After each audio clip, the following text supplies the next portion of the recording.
Thank you. Can you hear me? Yeah, we can. Okay, thank you. So I will share the screen. Okay, here I am. I hope you can see that.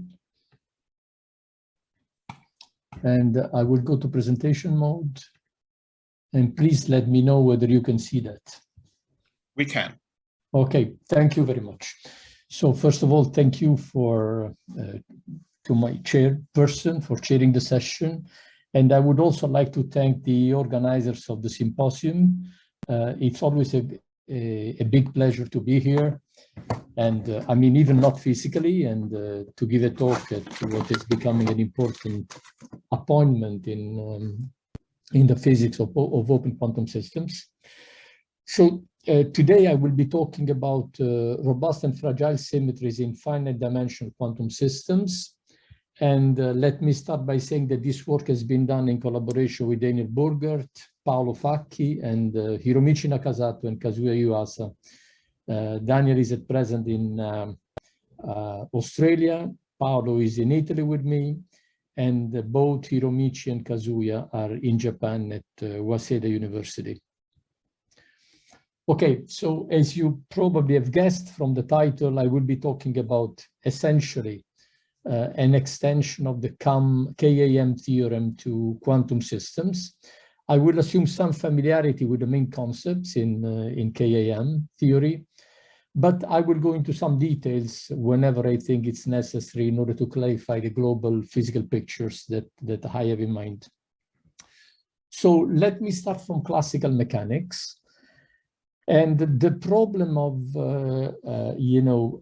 symmetries and the stabilities of these symmetries goes back to, to the early studies on the stability of the solar system. People were worrying a lot a few centuries ago about the stability of the solar system.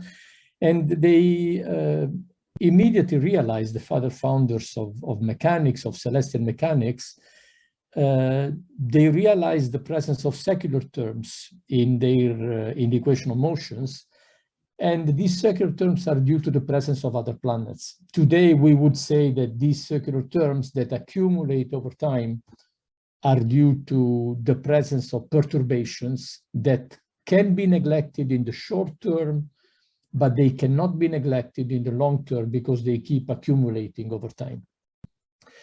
And this has given rise to a lot of very interesting studies on the three-body problem, on the n-body problem, and has shaped an important part of what we would call theoretical physics nowadays, leading eventually to application in very diverse fields of classical and quantum mechanics.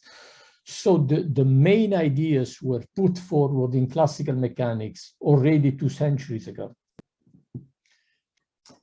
And as I was saying, these main ideas were floating around have been floating around for the last 2 centuries, and they go back to the founders of mechanics. And eventually, Kolmogorov, Arnold, and Moser, they are called KAM, put forward an interesting theorem. Well, it's not simply one theorem, it's a set of theorems that shapes the problem in what we call nowadays, the KAM, in terms of the KAM tori. Okay, so let me very quickly, without an equation, tell you what the KAM theory tries to do. So if you define action and angle variables in a classical system, in classical physics, and you have a Hamiltonian that governs the dynamics, then the free motion, I emphasize this is the free motion, takes place on a torus and can be periodic or quasi-periodic depending on the frequency. So that orbit on the torus that you see on the left-hand side, on the picture on the left-hand side, can close if the frequencies are periodic, or it will not close, it will densely fill the torus if the frequencies are quasi-periodic. An example, a very simple example, is a single planet that in an orbit around the sun. Take the sun and one planet, do not think of the other planets, and the orbit, for instance, of the Earth around the sun takes place in an ellipse in physical space. This is a torus in This is viewed as a torus in the KAM theory. So far, so good for the free motion. So as you can see, we call free motion the motion, for example, of a planet under the attraction of the sun, of a star. So free includes some kind of interaction already, for instance, the gravitational interaction. But you can solve the problem explicitly. What is a perturbed motion? Well, if you add a perturbation, so if you add a disturbance, for instance, not only the planet that I was considering and the sun, but you considered also the presence of other planets, well, it is clear that the presence of these other planets will slightly perturb the motion of the system, of the Earth, of the planet that you are studying. And the point, what KAM tried and understand, was what happens if the perturbation is small enough. Now, I will call this perturbation epsilon. What happens if epsilon is small enough? Well, and I try to draw this in a picture. You have the torus, which is unperturbed on the picture on the left. You have the torus, which is unperturbed on the picture on the right, sorry. The torus, which is unperturbed on the left. And then you have the torus that is perturbed on the right. Now, the question is the shape of the torus perturbed, or does the torus dissolves? It doesn't exist anymore. This was the question. And the KAM proved that if the perturbation is small enough, I should define what I mean by small enough, then the torus is perturbed. So in other way, the orbit remains close enough to the main orbit for a very long time. That's the main idea. So essentially, this was related, as I told you before, to the stability of the solar system. So the Earth is in an orbit around the sun. No problem, you solve the equation of motion. Now you consider the other planets. These other planets will be viewed as a perturbation on the motion of the Earth around the sun.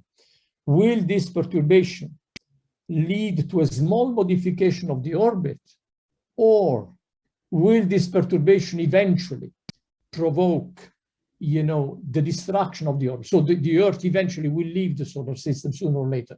This was the main question. And of course, this would worry people at those times. Okay, so far so good with KAM. The main ideas are brilliant in my opinion, but I would not give any mathematical description. Let us go to quantum mechanics. Now, in quantum mechanics, symmetries, and not only in quantum mechanics, but I will phrase the problem, I will rephrase the problem in terms of symmetries and conserved quantities. I will be doing this in the next slide. And I will be caring about the robustness against perturbation in the same sense that I defined before when I was talking about KAM.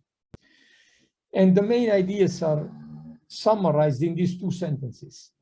I will say that the symmetry is fragile if a small perturbation leads to a large deviation.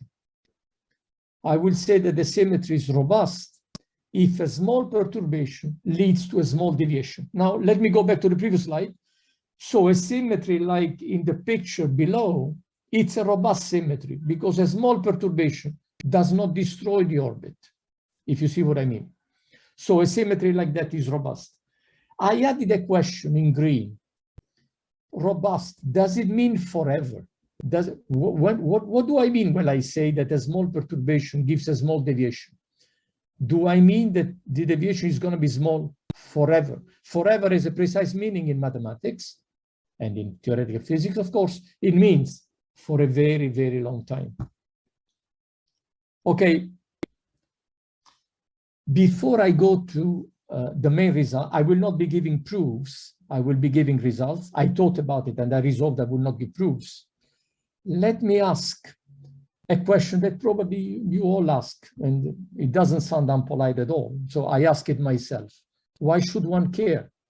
Why should you care if a perturbation is robust or fragile? Why should you care about this definition that I'm giving? Well, so let me give you a few examples. For instance, the first example is a scattering process. Consider a scattering process. A symmetry in a scattering process should last, within quotes, or maybe be valid in the scattering region during the interaction. So when you talk about a symmetry in a fundamental process, a scattering process deals with fundamental process. You can have an atom, a nucleus, you can have a quark, any kind of physical interaction. When you wonder about the presence of symmetries in this setting, you implicitly require that the symmetry lasts long enough. What does it mean, long enough? It means during the interaction region. You do not care whether this symmetry is broken when the particle goes to plus infinity. Of course, there will be a lot of different problems when the particle leaves the interaction region. You don't care about this, and rightly so. When you talk about the symmetry, you implicitly demand that the symmetry be valid within the interaction region. That's what I would call a fundamental symmetry, a symmetry of the fundamental laws of physics that pretend to describe the scattering process. That's a symmetry. So this gives me already a flavor of the definition. So I may not have thought about it, but when I talk about a symmetry, I have in mind a process that lasts for a finite elapse of time, maybe even a very short time. Let me go to a second example. Take a spin chain. A symmetry should be valid until dissipative effects become important. Because if you have a spin chain and then dissipation sets in and destroys your system, you would not talk about symmetries anymore. A symmetry should be there as far as the system under investigation is still present in the form that you described, presumably true and Hamiltonian. Okay, so once again, we have the notion of time sneaking in.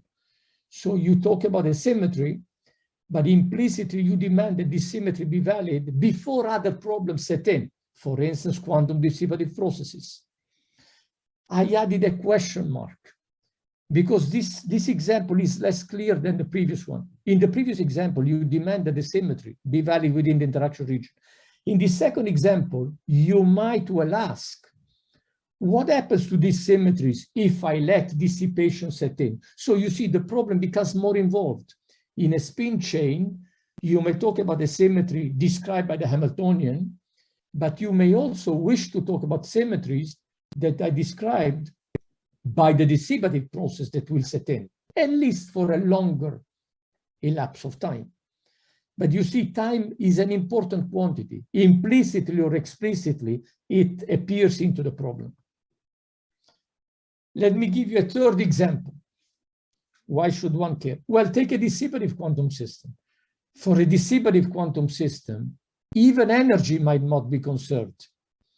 If energy is not conserved, even energy is not a symmetry of the system. So you see, when you go to dissipative quantum system, the very notion of symmetry is shaken because you might have situations in which not even energy is conserved. What is a symmetry in a situation like this? So this raises up more and more questions. So dissipation is not a trivial issue when you go to symmetries. So why should one care? Well, the answer is because time is present anyway, whether you want it or not. When you talk about a symmetry, you implicitly think about a symmetry that lasts for a long enough span of time. So let me turn the question now. Let me ask a different question. This is the bottom of this slide. Let me ask a different question. Would you care about a symmetry that lasts, for example, 10 to the minus 18 seconds? I personally wouldn't care. I would call this an accidental symmetry. If I have a scattering process and I have a symmetry that lasts less than the duration of the scattering process, this is not what I would call a symmetry. It's an accidental something. Yes, maybe it's conserved, a quantity, during a very tiny moment of time. Would you call this a symmetry? I leave this question open. It's up to you. But implicitly or explicitly, I'm trying to convince you that one should care about the robustness of symmetries because symmetries are defined and there is implicitly the notion of time in the definition of the symmetry. Okay, not explicitly, of course. Okay, so maybe symmetries should have some kind of robustness. They should last long enough. And they should not be fragile against perturbation. This is minimal requirements. Okay, so now let me be concrete and let me formalize the problem. First of all, I will consider finite dimensional quantum systems. So finite dimension, not infinite dimension. Let me add, unfortunately. So I will be dealing with matrices. Then I will be thinking about a Hamiltonian, so a closed system. I don't look at open systems today. When you have an observable A in quantum mechanics, and this observable is conserved, well, it means that in the Heisenberg picture, the evolution of the observable does not change the observable itself. So A of t equals A.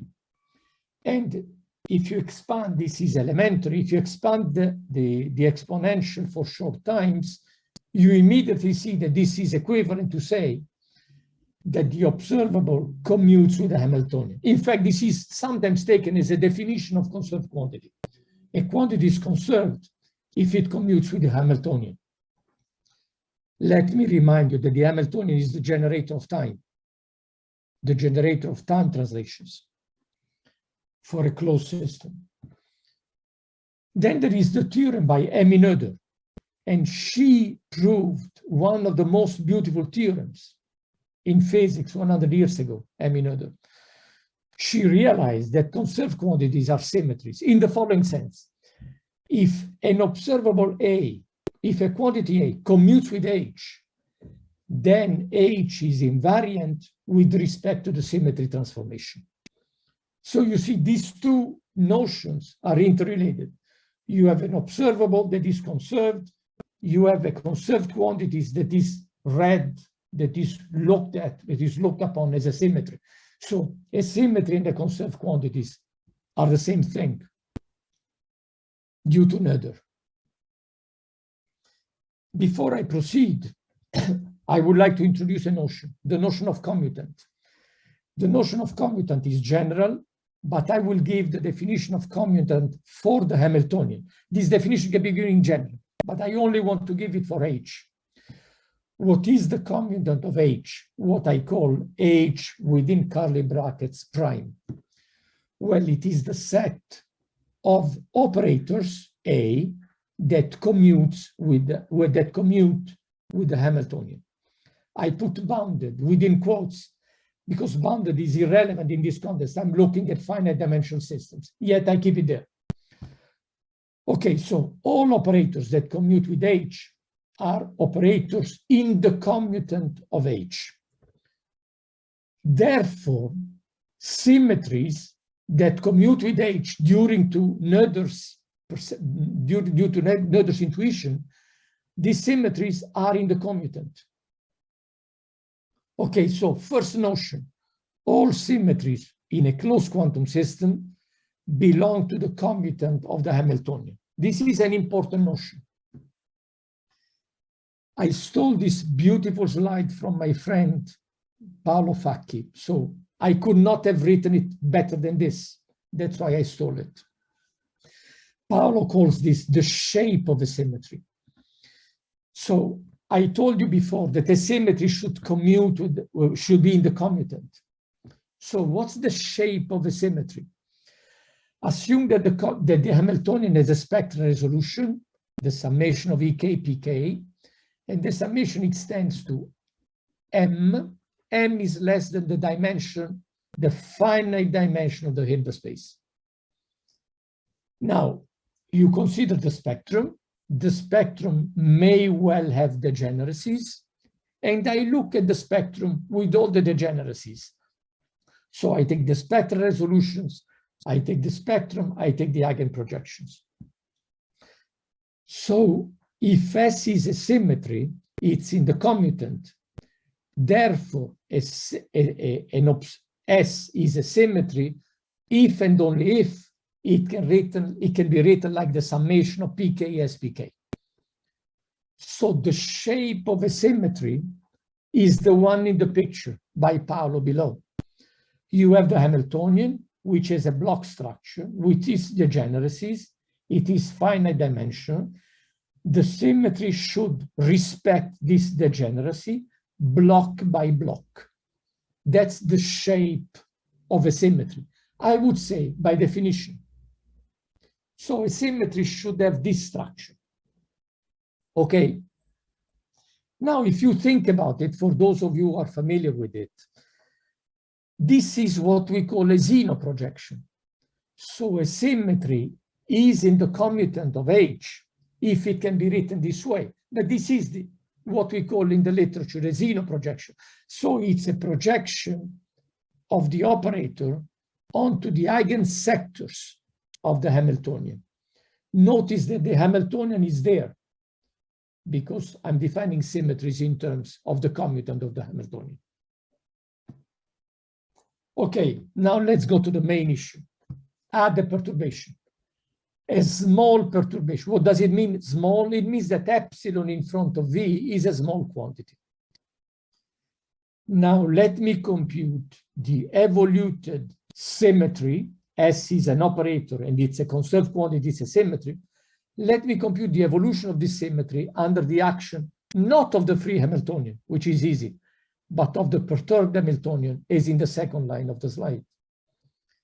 Now it is elementary to prove, if you just expand this in perturbation theory, that this symmetry S of epsilon of T is epsilon plus a correction, is S plus a correction of order epsilon.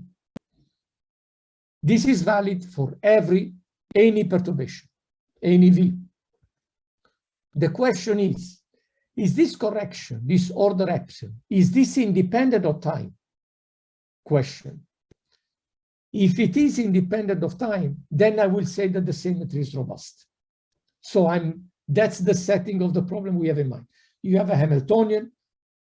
S is a symmetry of the Hamiltonian. You perturb the Hamiltonian, and you ask, how that the symmetry is clearly perturbed at order epsilon. Is this deviation from the symmetry valid for all times or not? If it is valid for all times, the symmetry will be called robust. So when is a symmetry robust? In general, I will not prove this assertion, but in general, we can bound in norm the difference between S of epsilon and S with the left-hand side of the central equation. So the bound in norm is twice epsilon T, norm of V, norm of S. So as you can see, order epsilon in the first equation is in fact order epsilon times T. It's not order epsilon only, it's order epsilon times T. So S of T is conserved, but the perturbation S of epsilon of T deviates from S of T, and this deviation is increasingly important as time goes by. So if this happens, the symmetry is fragile. How do we prove this statement at the center of the slide? I have no time to prove it. The reason why this statement is valid in general, it's like in classical mechanics, because it's the picture below. It's because the evolution in terms of the Hamiltonian and the perturbed evolution, Hamiltonian plus perturbation, are of order epsilon T. So there is the presence of secular terms that keeps accumulating. And this is at the origin of the fact that the symmetry is fragile. Sooner or later, this symmetry will disappear if you wait long enough. Again, I'm stealing a slide from Paolo, and I'm stating the theorem in precise terms without proving it. A symmetry in the commutant is fragile if there exists at least one perturbation, V, such that the difference in norm between S, the evolution of S under the perturbation, and S is of order 1 if you wait long enough. Notice that in the second equation, there is a supremum with respect to time. So if you wait long enough, this perturbation will accumulate, and the deviation of the perturbed symmetry from symmetry you had before becomes of order 1. This is valid for every epsilon. Okay, so of course, if you wait for times of order 1, this symmetry is of order epsilon. But if you wait for long times of order 1 over epsilon, then the symmetry will become of order 1. That's the meaning of the theory. This symmetry, as it's stated in this slide, is called fragile. And the reason for it is essentially the same reason that you would have in classical mechanics, essentially, roughly speaking, because of the accumulation of these terms over time. Okay, let me give you an example of fragile symmetry. Take a Hamiltonian. It's got a block structure, and take a symmetry that respects the block structure. This is crucial because S is in the commutant of H. So S must have the same block structure as H. However, assume that S breaks the degeneracy of H. So S1 and S2 at the center in the matrix expression for S are different. Okay, so the difference between S1 and S2 is strictly positive. Then it's very easy to look for a perturbation V. This perturbation V is simply the first Pauli matrix in the relevant subsector that will provoke the accumulation of secular terms. I don't give you the proofs, but maybe you have an intuition of why this happens. Because the symmetry will respect the Hamiltonian. But if you add a perturbation that modifies the structure of the symmetry in a crucial way, this perturbation will destroy your symmetries sooner or later. That's a fragile symmetry. What is the conclusion of this example, this theorem? Well, the conclusion is that a fragile symmetry, in other words, a symmetry that belongs to the commutant, is not enough. It does not last long enough. So you may call this a fragile symmetry, but it's not a good symmetry. You would like to have something more robust. So S in the commutant is not enough. So when is a symmetry robust? I remind you that the commutant is the set of all operators that commute with H, and symmetries are in the commutant. I define the bicommutant as those operators, A, that commute with all operators in the commutant. This is called bicommutant. So the commutant is the operators that commute with H. The bicommutant is the operators that commute with all fragile symmetries, fragile and maybe robust symmetry. So I have a lot of symmetries in the commutant, H prime, and I define the bicommutant as those operators that commute not only with H, but with all these symmetries as well. This is the bicommutant. Okay. Then I'm ready to state the main result. The main result is the following. If a symmetry respects the bicommutant, so if the symmetry S commutes not only with H, but with all the quantities in the commutant, then it can be written like the summation of Sk pk. This is the central part of the central equation. I remind you that pk are the eigenprojections of the Hamiltonian, and Sk, this mathematics, I always find mathematics, it's a little bit, how can I say, too concise for me, being a theoretical physicist. So let me explain you what I mean. I mean that Sk is the same for every pk. So what happens in the picture below, which is a reminder of fragile symmetry, does not happen here. Because for every pk, Sk is the same. You cannot have S1 and S2 within the same sector of the Hamiltonian. This is forbidden. Because S is in the bicommutant. So if S is the summation of Sk pk, where Sk is the same for every k, Sk is the same within pk, then S is a function of the Hamiltonian, then it is in the bicommutant, and this is a subset of the commutant. A symmetry like this is robust.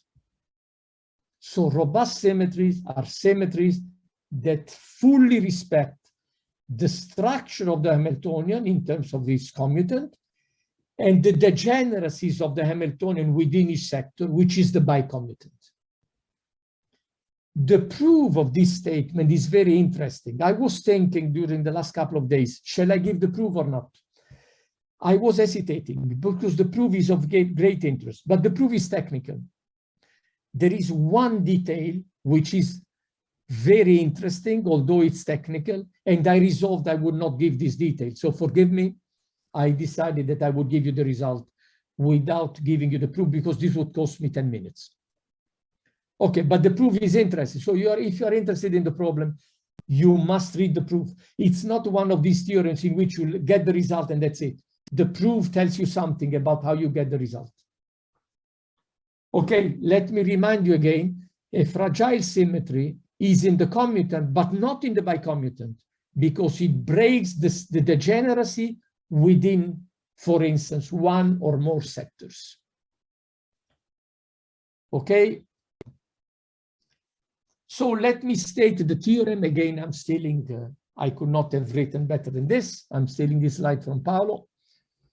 Theorem, what is a robust symmetry? Consider a symmetry in the commutant. This is the definition of symmetry according to what we know and according to Noether's theorem. Then the following three assertions, the following three statements are equivalent. One, the symmetry is robust. In other words, the difference in norm between the evolved symmetry and the symmetry is of order epsilon for all times. There is the supremum of time, and order epsilon has to be taken literally.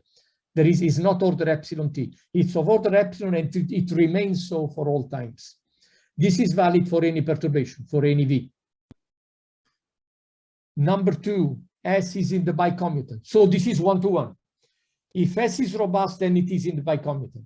If S is in the bicommutant, then it is robust. So you see it's one-to-one. Let me go back to the previous slide. It can be written like this. It's a function of the Hamiltonian, a function of H.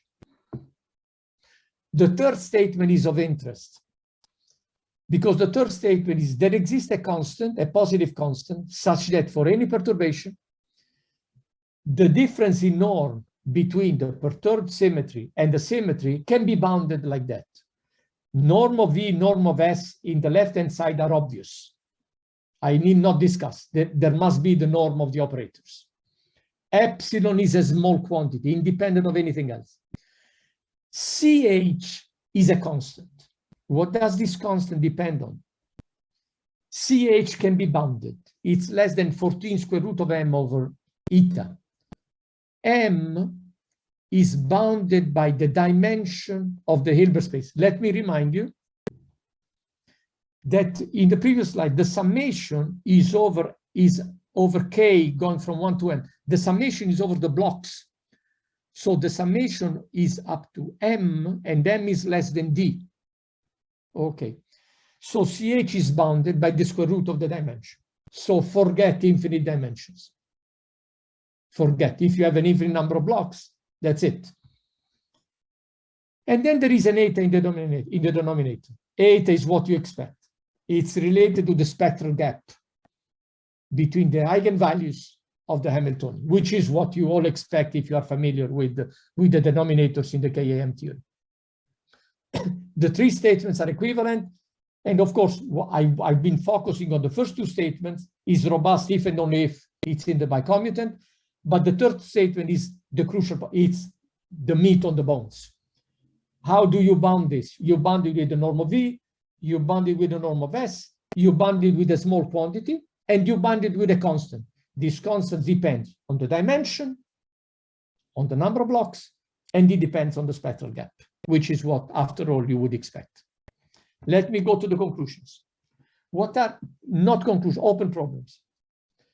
Open system and thermodynamical. These are the two most interesting open problems for me. First of all, extend the notion of symmetries to open systems. Second, take the limit, the thermodynamical limit. That's what we should work at. I quoted a number of papers by Albert and Young, by Styliaris and Zanardi, these two interesting papers in which, you know, these ideas are floating around. I've been floating around for the last 10 years before we were able to prove the theorem. And then, of course, I cannot, you know, it's too impossible not to quote the work by Wolf, by Kruszinski, Yamolkowski, and Kosakowski on open systems, and by Benatti and Florianini. This I'm not giving a particular paper. They've been working on this for the last 20 years, more. The last 20 years, it's a euphemism. And then there is an interesting paper by these friends of ours in Prague, Novotny, Marisk, and Yex, in which they wonder about the James principle. This paper is also of interest. And then we have the three papers in which what I summarized today is contained, and I didn't give you the references, but this is what that has been done, that we did during the last 2 or 3 years. Okay, thank you for your attention, and let me thank once again my collaborators, Daniel, Paolo, Hiromichi, and Kazuya. Thank you very much. Yeah, thank you very much, Saverio, for this very nice and clear talk. I'm pretty sure you will also have hit many resonances, so please don't be shy and ask questions.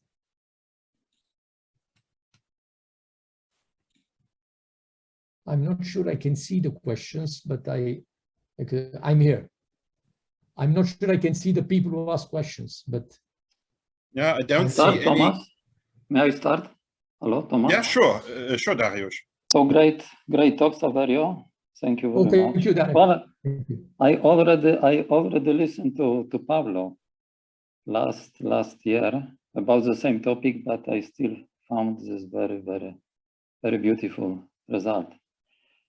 Well, the point you started with this KM tori, right? Yes.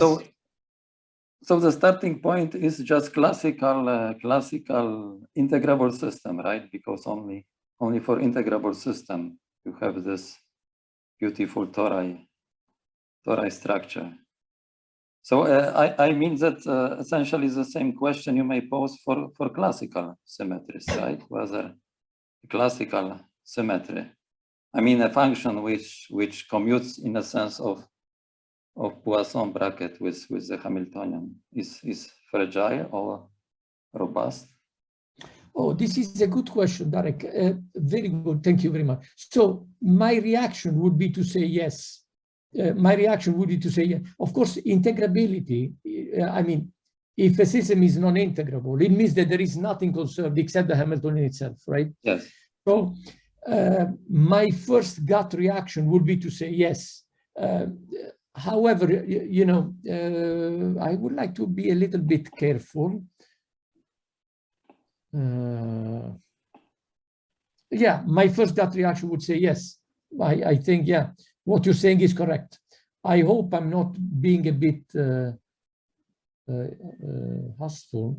No, I think, yeah, your comment is correct. Yeah, this should extend to classical integrable systems. Yes, yes, thank you. Sorry for hesitating, but I did not expect a question like this. And I would say my first reaction would be yes. Yeah. Okay. Yeah. Okay. There's another question by Marek Kusz. Yes. So thank you very much for a very nice talk. I wonder. Okay.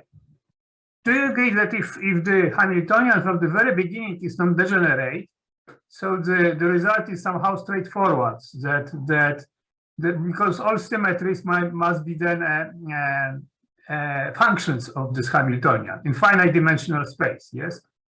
So in a sense, this is a generalization if it is not non-degenerate. Okay. But what about? So in a sense, yes. Okay.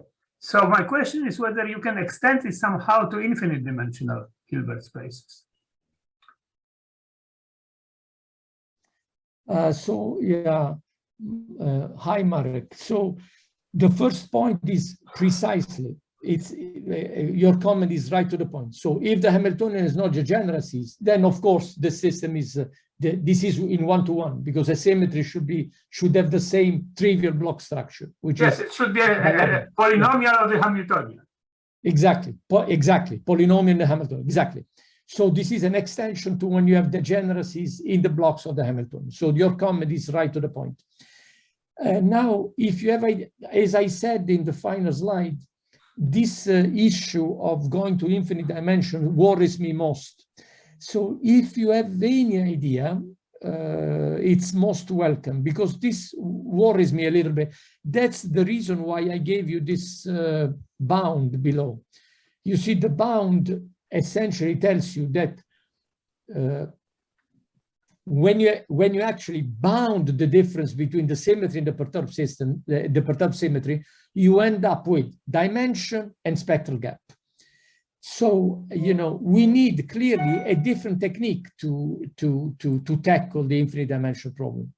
So I fully agree with you. If there is any, you know, any hint in that direction, I will be very happy to look at it. I fully agree with you.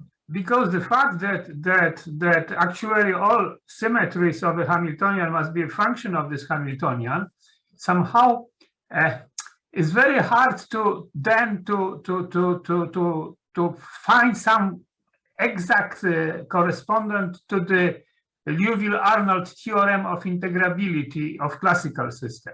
Because in this Liouville-Arnold theorem, you assume that somehow the symmetries are independent.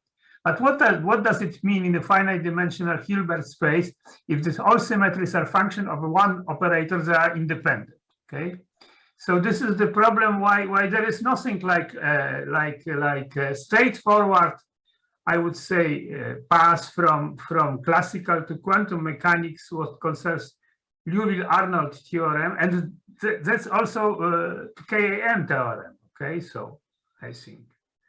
I understand, and thank you very much for this comment. It's a very interesting comment. Thank you very much. Thank you. Probably along these lines, I think one might also raise one other point, and that is, you see, you are discussing dynamic or kinetic stability of symmetries. On the other hand, so to say, the equivalent to a thermodynamic type of stability would be how would the eigenvalues, in particular the low energy eigenvalues, change upon perturbating the Hamiltonian. And in particular in infinite dimensional systems, the question is if you have a gapped Hamiltonian and you perturb it in such a way that it is in a way no longer gapped.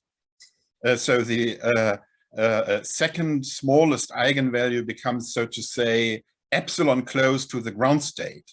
That's probably something that also will qualitatively change the dynamics of your system.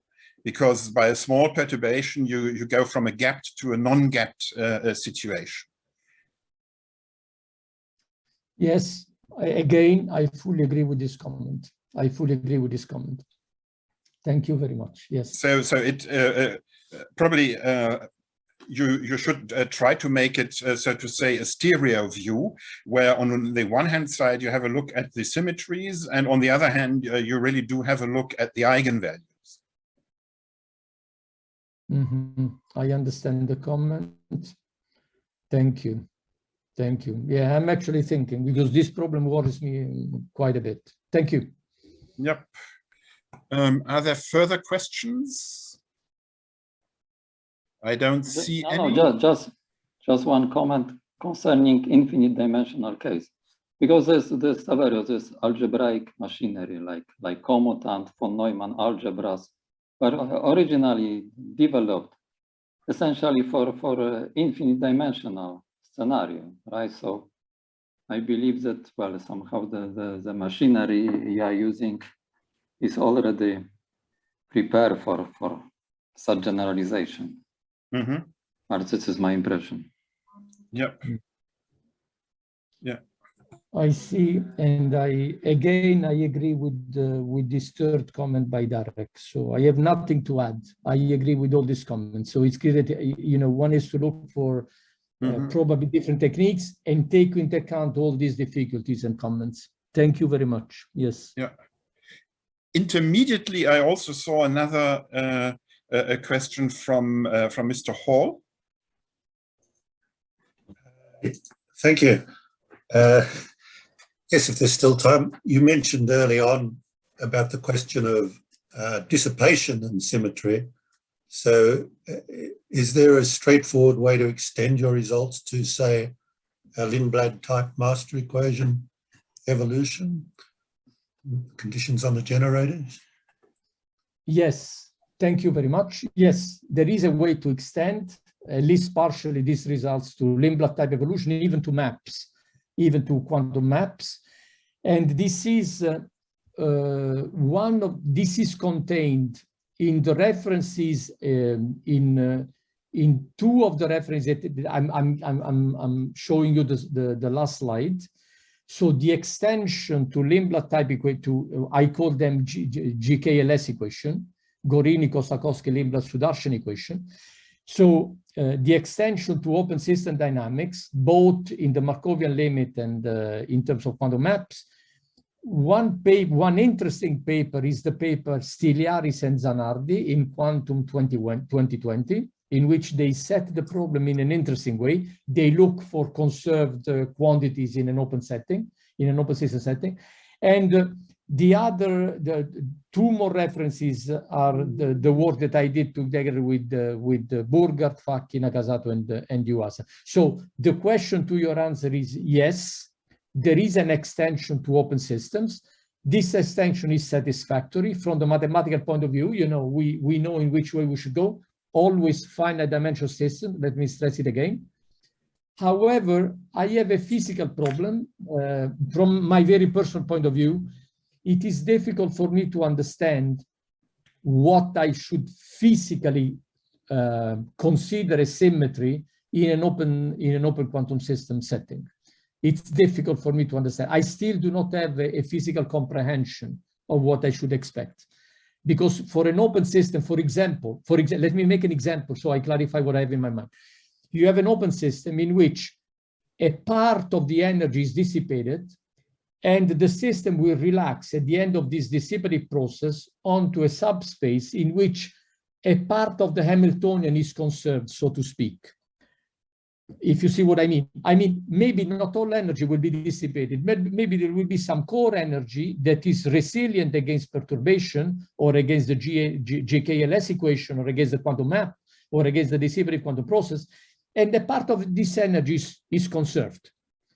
What should I call a symmetry in this setting? It's not clear to me. For example, presumably, I should call a symmetry a symmetry with respect to the final Hamiltonian, which is not the original one. It's the part of the Hamiltonian that is not dissipated away. This idea is not mine. It's contained in embryo in some work by Wolf that I'm quoting here.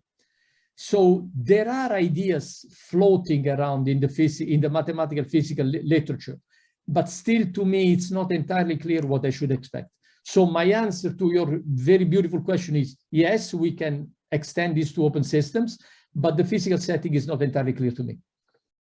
Can I add just a short question? The extension is independently on the coupling, weak and strong coupling between system and environment? Sorry, can you repeat the question? I understand the question. I understand your English, but yes, if you consider open quantum system, of course, you have your Hamiltonian system, then you have a reservoir or environment. This extension should be affected by the intensity of the coupling between system and environment, or is we only can be, perhaps you don't. So this is just a general question. I don't know if I see. I understand. Ciao, Bernardo. I did not recognize your voice. So first of all, if you write the dissipative GKLS equation in terms of a small coupling times the generator of the semigroup, the norm of the generator of the semigroup will always appear. but you want that the bound depends on the small constant in front of it. So let me say it again. Thank you. It's a good question because it enables me to clarify something. So look at the final point 3 here in the slide I'm showing.